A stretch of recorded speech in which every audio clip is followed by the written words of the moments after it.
The Board of Commissioners, as the governing body of Clatsop County, all county service districts for which this body so acts, and as the Clatsop County Local Contract Review Board is now meeting in regular session. May you please join me for the flag salute. I pledge allegiance to the flag of the United States of America and to the republic for which it stands, one nation, under God, indivisible, with liberty and justice for all. May I have the roll call, please? Commissioner Nebeker? Here. Commissioner Lee? Here. Commissioner Sullivan? Here. Commissioner Thompson? Here. Commissioner Clement? I haven't heard from her. We have an amended agenda tonight. Looking for a motion to approve the amended agenda as presented. So move. Can we see it? Oh, that Josh Marquis is going to do a presentation. Okay. I got a motion and I need a second. I'll second it. We have a motion and a second to approve the agenda as presented. All those in favor? Aye. Aye. Aye. Motion carries. Tonight we have some presentations. Our first presentation tonight is Mr. Josh Marquis. Come on up and have a seat. Thank you. Jack called me from the Daily Historian and said, "Oh, do you have something dramatic you're going to tell the county commission tonight?" I said, "No, nothing that I'm aware of. I mean, other than this is the beginning or the end of my farewell tour. After serving 25 years as the district attorney of Clatsop County, which, according to the Historical Society, is longer than anyone in the history of Clatsop County since it was formed in 1846." I am leaving office on December 31st, a week early because of PERS reasons. And Ron Brown, who was elected by the voters very quietly but overwhelmingly in May, will assume office a week early. The office will continue as it has, run by the 20 excellent staff members who have worked for me for many years. And I don't think you'll see a lot of difference in it. I expect for the DA's office to continue to be responsive to the voters, accommodating to victims, and perhaps most importantly for the county manager and maybe to the county commission, thrifty in our budgets. I'm very proud of the fact in 25 years, not once have I ever come before this group and said, "We had a really rough year or 6 months, can you please give us an extra $100,000? And that's largely because of the people that work for me, particularly Lori Johnson, who has been the office manager for 24 of those 25 years, and very little turnover in the DA's office. It really is a wonderful group of people, and not to cast aspersions on any other county department, but I think one measure is that you just don't see the DA's office on your agenda very often. And that's mostly a good thing, is that other than those issues that we may hold in common, in addition to being one of the two offices along with the sheriff that is run by a person like myself or Ron Brown, who's elected separately, and for the most part compensated by a different entity. But it's not lost on me, and it has not been, that the county has been generous in their support financially of. If I wasn't, for example, I would make less money than every one of my lawyers except one of them. So, in Clatsop County, we on the one side, a report just came out, was reported by the Daily Historian, that showed that we have the highest per capita violent crime rate in the state. And one of the questions, not unreasonably, by Mr. Dept was, well, you and Bergen have been sheriff for a long time. Why aren't you having stopped that? And I said, well, I could take, personal credit for the fact that we haven't had a murder in, 3 years. Or I could, the fact of the matter is the tides, both the literal ones and the figurative ones, come and go regardless of who holds my office or yours. The best we can do is, I think, try to serve the people of Clatsop County. We have a unique or unusual tax structure in that we attract more and more people to our county who are more, and the joke is, come on vacation, leave on probation, come back on a violation. And that leads me to the one pitch I will make, and that has to do, I'm not going to be in public office. I will be a citizen. I have no intention of going anywhere, nor does my wife, who's going to finish out her term on the city council. We intend to live in the same house and continue going to the same restaurants we do. but I just won't hold public office or get as many late night calls. But we have a jail on the bond on the ballot, and I would just urge you individually and collectively to support it. It's for a house the size of mine, and I live obviously in the county, I pay property taxes, it's $43 a year. I'm also going to vote for the school bond, which is going to be roughly $350 a year for me. They are not mutually exclusive. I am very concerned that if this jail bond doesn't pass, that the opportunity to use the existing jail OYA facility will be gone in a year or two.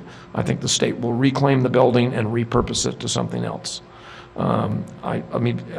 I've never been anything but blunt and frank, and I'm not going to stop on my last appearance here. I know that there are people angry at the sheriff for taking a position on Measure 105.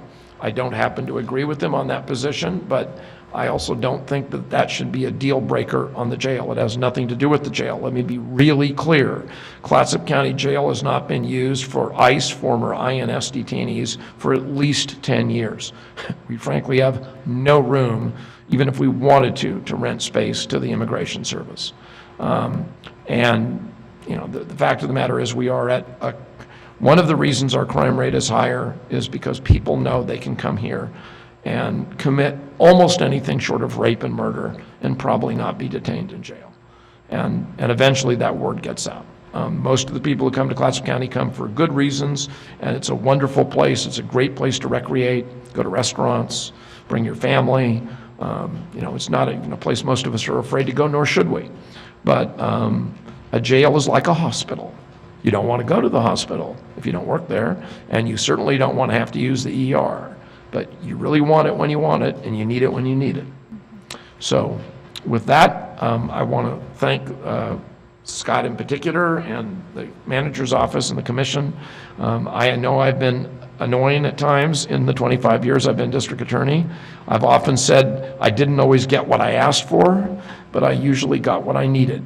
I am confident that for most outside viewers, you really won't be able to see much difference. I'd like to believe that it was my personality that held the glue of the DA's office together and it'll all fall apart when I leave, but that's not true. It's the people who do the work in the office.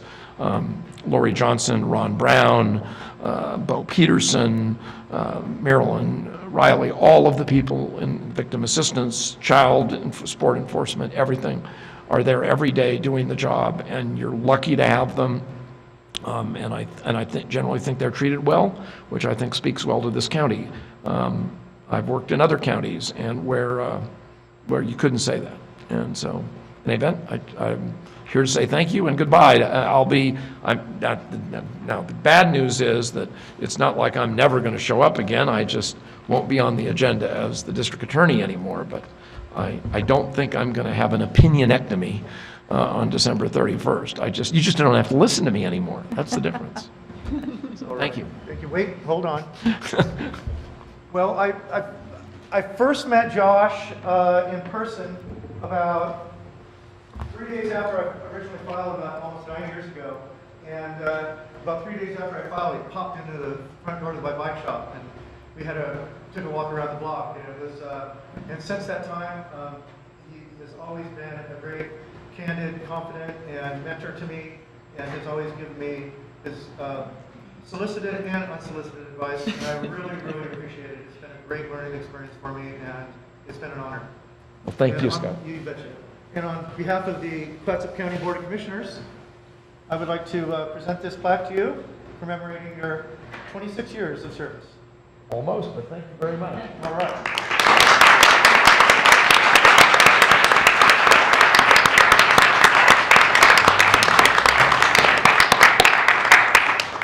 Thank you, Josh. So I just wonder, are you going to rename your radio show now? That was a good question. I'm actually running for the board of KMWN, and I don't think behind the XDA DJ will have the same thing. So I think I'm going to stay with the DJ. It's a great show. You're welcome. All right. Our next presentation is our first quarter financials. Good evening.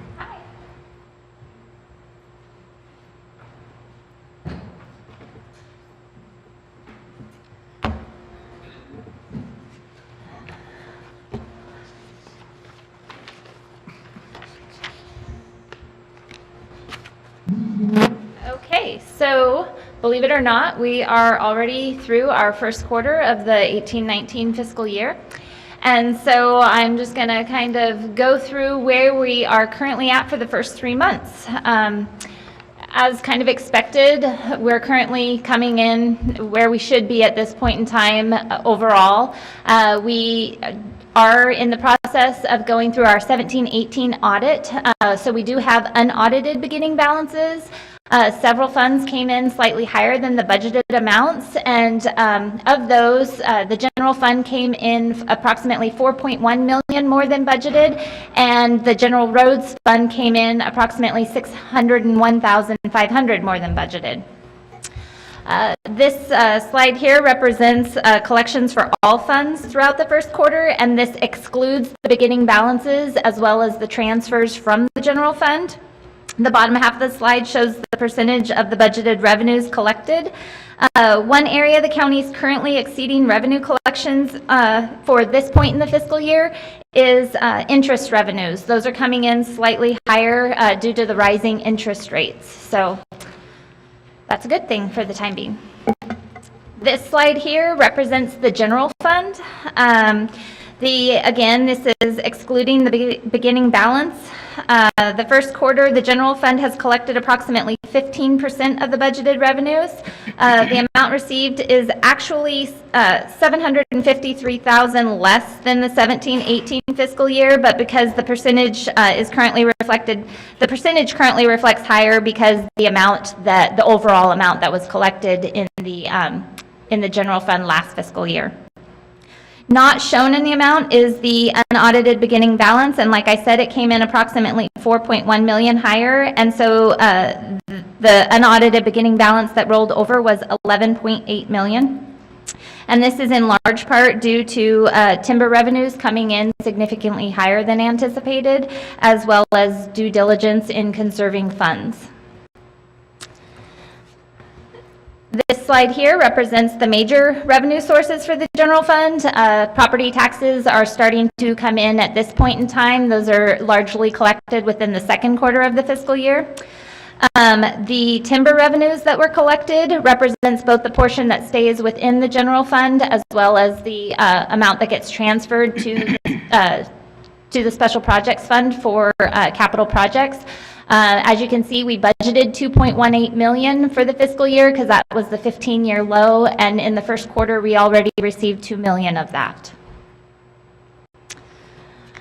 This slide here represents the general fund payroll costs. Overall, payroll is coming in as expected at 22.9% or $3.7 million.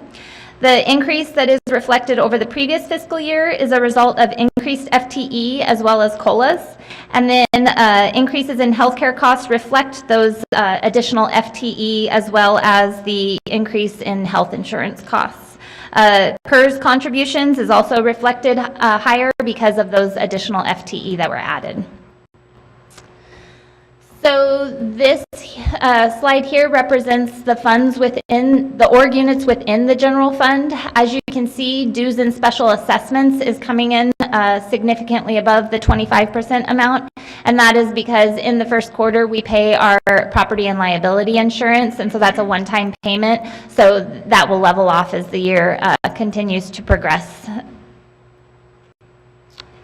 This slide here represents the Board of Commissioners. As you can tell, the majority of this budget is the per diem amount, which is 69% of the overall budget. There was a budget adjustment made during the first quarter in this fiscal year in the amount of $7,000, so that increased the education and training line item to $11,000 overall, and this is to account for the mediation services that will take place with Clackamas County. And this slide is representative of the breakdowns by commissioners for the expenses in education and travel. Overall, the amount budgeted is $22,300, and in the first quarter, only $1,488 has been spent, which is 15.3% overall. This slide here represents the Public Health Department org units. Again, overall, everybody's coming in below the 25% mark. There are a couple that are coming in slightly higher, the tobacco prevention and the environmental health. There were some, the environmental health is coming in slightly higher due to some one-time equipment purchases that were made, and the tobacco prevention is some FTE allocation, and so those are being monitored, so those should level off throughout the fiscal year as well. The first quarter for the roads department is coming in right on budget. There is nothing has been spent out of the equipment replacement fund. Those items will be coming before you probably in the next couple months or so, as far as the budgeted items that they will be requesting approval to purchase on. And these are all the rest of the org units. As you can see, mental health is coming in significantly higher than the 25% mark, and that is because the state's fiscal year ends in October, and so they realized through an audit of their own that they did not provide us with any of pass-through monies for Service Element 25. So within their fiscal year of last year, but within our new fiscal year, there was a payment of $330,000 that had to be passed through. So we have passed that through, and there is a budget adjustment on the agenda for this evening to account for those pass-through funds. The other one that's running significantly above the 25% mark is the debt service, and that's, again, a one-time payment that happens at the beginning of the fiscal year. So in conclusion, overall funds are in line as budgeted. Those that are running higher will continue to be monitored by staff, and we will bring forward any budget adjustments if necessary, but our first go-to is always to try and realize savings in other areas rather than having to adjust the budget. So a couple things that I just wanted to kind of go over is, like I said at the beginning, we're currently working with the audit firm of Kuntz, Purdue, and Velasquez for the 17-18 audit. They have completed their field work at the beginning of October, and so they're planning to have drafts to us by the end of November, no later than the end of November, but preferably the beginning of November. There is a repeat finding that will be in the financials, and that is in regards to, per ORS 366.514, the county has not spent down the highway funds for footpaths and bicycle trails, and so there will be an agenda item coming before you in November with a proposal to spend down those funds. If you create a separate fund, which we have done, those dollars need to be significantly spent down in a 10-year period, and the county has not done that. Not because we don't have plans, but because we receive approximately $25,000 a year, because it's 1% of the overall state highway funds, and it takes a significant amount of money to actually do something for an extended length of area. And so right now that overall fund is only about $450,000. And while that seems like a lot of money to most of us, when you're trying to create a new bicycle path along the highway, that really doesn't go that far when you consider the overall expenditure to install a road. So that will be coming to you in November, though. The other thing that I just want to kind of reiterate is the county commission continues to be the board for the housing authority, and we have been in communication with them, and so we just want to make sure that they continue to get us their audited financials in a timely manner, because we do have to include them as a discrete component unit in our financials. And so if we don't get those in a timely manner, then we have to file an extension, and that causes problems for us. I would just note that we haven't met with them for months, so I don't know how we would do that. Okay. Yeah, you're in communication with this. I am. Oregon Housing Authority. Yeah, Yes. They just completed theirs. Yeah. They have completed them? I think so, yeah. Okay. So, I will follow up with them again. Okay, thanks. So that's the end of the first quarter financials. Are there any questions about any of that? Yeah. I have a couple questions. One, Sure. the 300,000 plus from the pass-through for mental health. That seems to me like a lot of money. Wasn't that, I mean, how, it was an audit that found that out? Didn't our side of the equation miss that money? It was part of, there was an amendment that happened to the contract, and those services were being provided, but the funds hadn't been passed through and paid by the state. And they have a biannual budget, and so it's $330,000 for last year and $330,000 for this year, and it was realized that they never actually passed those monies through for last year, so they've passed them through, but the services were being provided. Okay, that's the heart of my question. Yep. And the other thing is the spend down amounts for the bikes and trails. When you say we need to spend that down, I understand that in the big scheme of things that may not be, but what does that mean by spend down? Does that mean we will lose the ability to use that money for bikes and trails? No, we will spend that money in the current fiscal year. So that $450,000, what will be coming before you in November, is a plan to spend those monies. How to spend it down? Okay. All Yes, right. yeah. Thank you. So I'm following up on Commissioner Sullivan's question. I'm assuming that we really, staff, isn't in a position to remind the state that they owe us money because it's really under their control. However, I agree, that's quite a bit of money.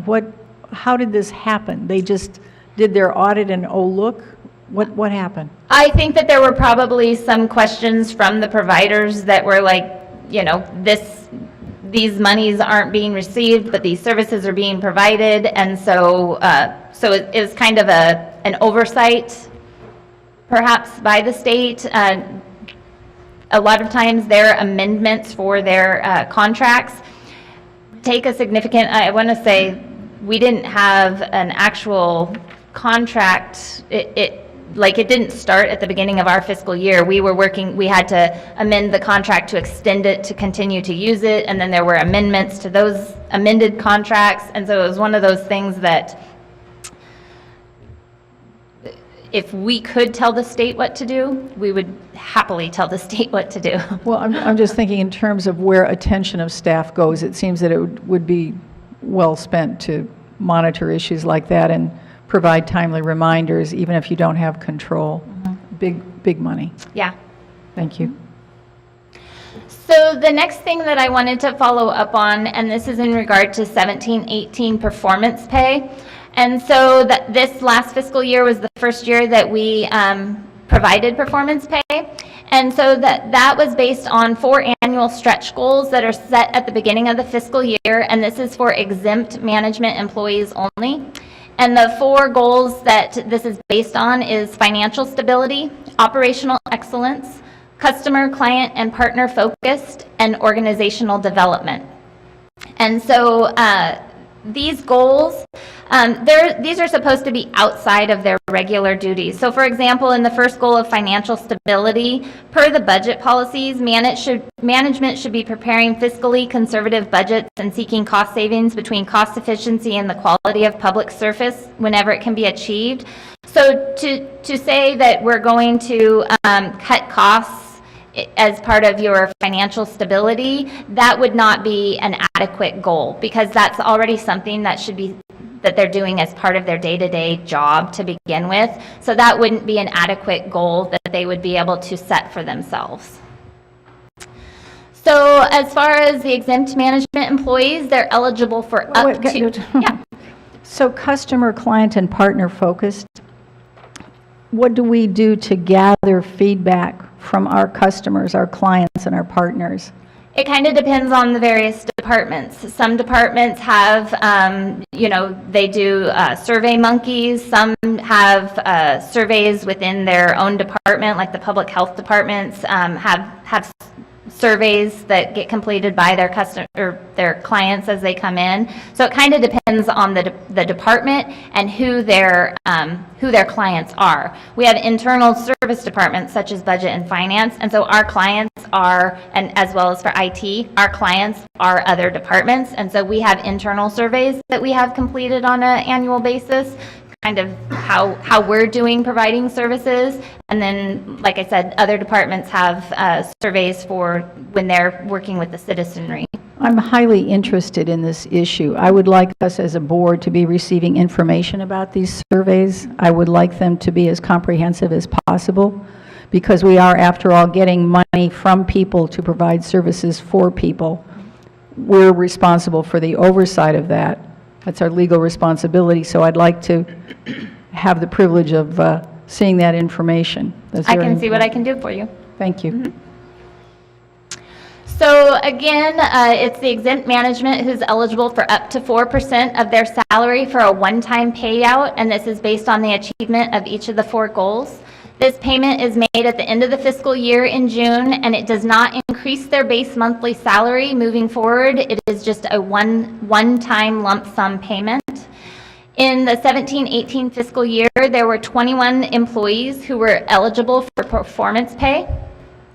The average percentage paid was 2.88%. The lowest amount paid was $0. The highest amount paid was $4,942.63, and the average was $1,875.64. The fully loaded cost to the county was $71,089.95, and by fully loaded, I mean this is the amount that was paid out for the lump sum payment, as well as any taxes and PERS obligations that were applicable to those payments. So does the county pays the taxes, or does the employee pay the Both. taxes? The county has employer taxes, but the employee also has to pay taxes, their portion of employee taxes on those monies as well. It does increase the PERS obligation. Yes. And of the 21 employees, did they all receive something? No. 2 employees did not. 1 employee did not because there were goals that were not met, and 1 employee chose not to because some of their funding is based on grant funding, and they were concerned that they might lose the grant funding, and so they didn't want to ask for additional monies. Thank you. And then how do we know what the benefits were to the county? As to the goals that were accomplished, that would be something that we would have to kind of summarize for you in like the variety of types of goals that each manager was trying to accomplish for you. I wouldn't be You'd like to interested speak? in all the details, but just overall. Okay.